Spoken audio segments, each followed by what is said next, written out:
Hello student, आज कल class में हमने सीखा था cos s का ग्राफ बनाना सीखा था।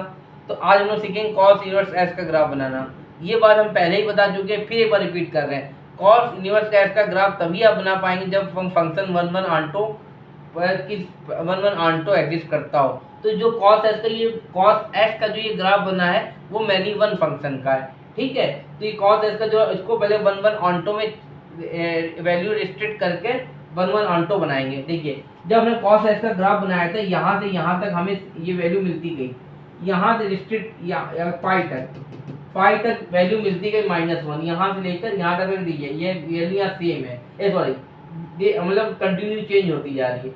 और इसके बाद यहाँ रिपीट हो रही है, इसके बाद यहाँ से रिपीट होना ऊपर होना शुरू हो गई। तो यानी जो यहाँ में यहाँ से यहाँ तक की वैल्यू रिस्ट्रिक्ट कर दिया जाए तो हमें यहाँ से डोमेन मिल जाते हैं 0 से पाई मिल जाता है, और जो रेंज है यहाँ की जो रेंज मिल जाता है -1 से 1।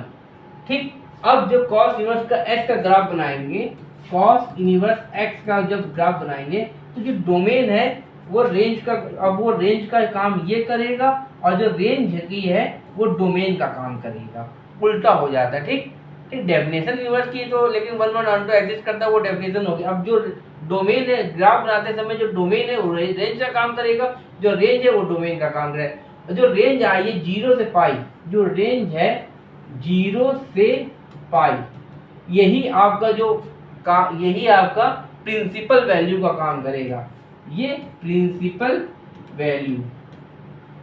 ठीक है, अब इसका ग्राफ बनाते हैं। जब इसका ग्राफ बनाएंगे तो cos 0 वैल्यू बनाएंगे तो ये बना गया। अब ये देखिएगा ध्यान से, हमने बीच में यहाँ वैल्यू नहीं रखी है। पाई बाई पहले आएगा पाई बाई 6 आएगा।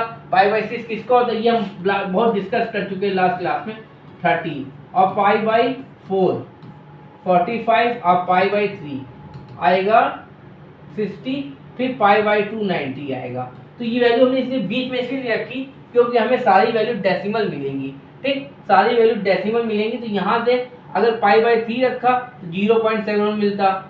ठीक है, पाई बाई 3 यहाँ 0.71 मिलता, 0.86 मिलता।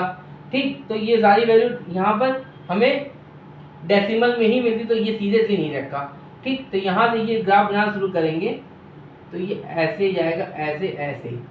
ठीक, और फिर यहाँ इधर क्यों रखेंगे, इधर क्यों रखेंगे, तो ये ऐसे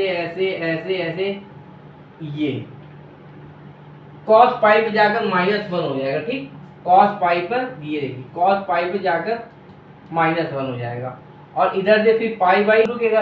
अब पाई के आगे भी निगेटिव वैल्यू मिलेगी। ठीक है, जैसे पाई cos पाई तक -1 बनाया, अगर cos पाई के ऊपर जाते हैं cos 180 को 210, तो cos पाई प्लस, तो पाई प्लस पाई बाई 6 हो जाएगा। पाई प्लस पाई, तो cos ये 6 है, pi plus pi by 6, pi plus pi by 6 हो जाएगा, तो cos 7 pi by 6, cos 7 pi by 6 हो जाएगा। तो cos 7 पाई बाई 6 जो पाई है थर्ड क्वाड्रेंट में आएगा, पाई प्लस है तो थर्ड क्वाड्रेंट में आएगा, और थर्ड क्वाड्रेंट cos निगेटिव ही आता है। तो हमें ये देखना पड़ेगा cos वैल्यू किसमें निगेटिव आता है। तो अभी देखिए, तभी हमें वैल्यू मिलेगी माइनस का cos है तो माइनस की वैल्यू मिलेगी, cos 30 को लगभग जाएगा, तो वो भी इधर ही जाएगा। फिर इधर से cos pi plus pi by 6 करेंगे तब भी निगेटिव मिलेगी, इधर से वैल्यू घटती चली जाएगी, आपको इधर से वैल्यू घटती जाएगी, घटती जाएगी। फिर ये जब जाएगा तो वैल्यू हो जाएगी 3 पाई बाई 2 पर 0 हो जाएगी। ठीक, cos ऐसा ग्राफ ऐसे जाएगा, ये ऐसे।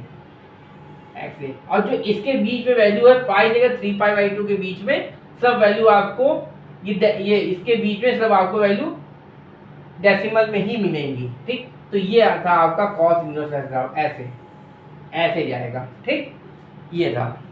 और जो इसकी प्रिंसिपल वैल्यू मिलेगी, इसकी जो प्रिंसिपल वैल्यू मिलेगी, ये हमने लिखी है, जो रेंज है वो एक प्रिंसिपल वैल्यू काम करेगी 0 से पाई। ये अभी आगे जब तक सवाल कराएंगे तब समझ में आएगा इसका काम क्या है। ठीक है, चलो ये देखिए, अच्छे देखिए cos इनवर्स का ग्राफ ऐसे जाएगा। ये cos, ये जो 0 1 और के बीच में है सब यहाँ पर आपको डेसिमल, यहाँ पर अगर cos इनवर्स है, देखिए मैं फिर बता दे रहा हूँ, cos इनवर्स x है तो y equal to cos inverse, तो √3/2 रखेंगे तो क्या मिलेगा, root 3/2 cos inverse cos pi by 6 मिलेगा, कॉस पाई बाई 6, ये कॉस इनवर्स रूट 3/2 है। एक बार मैं फिर से दिखा दूंगा, इनवर्स एक्स है तो y is equal to cos inverse x, S की जगह रख दी पाई बाई 6, कॉस की जगह रख दी रूट 3/2 रख दीजिए, ठीक है, रूट 3 बाई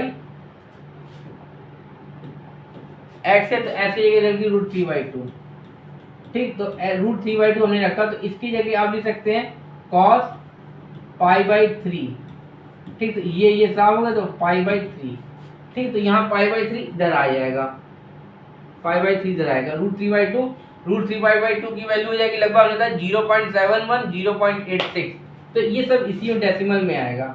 अगर मान ली 0.86 होगा, ये ऐसे जाएगा, 0.71 होगा तो ये ऐसे जाएगा, ठीक। फिर ऐसे ऐसे पूरा ही आएगा, फिर तभी ये 0 होगा तो ये ऐसे गया है, ठीक। तो ये pi by 3, pi by 4, pi by 6 ये डेसिमल में वैल्यू मिलती जाएंगी, तो ये ऐसे कॉस इनवर्स एक्स का ग्राफ दिखा, ठीक। अब आगे थोड़ा प्रिंसिपल वैल्यू पे जो बेस क्वेश्चन है वो हम लोग करेंगे, ठीक। आज की क्लास यही खत्म करते हैं, ओके।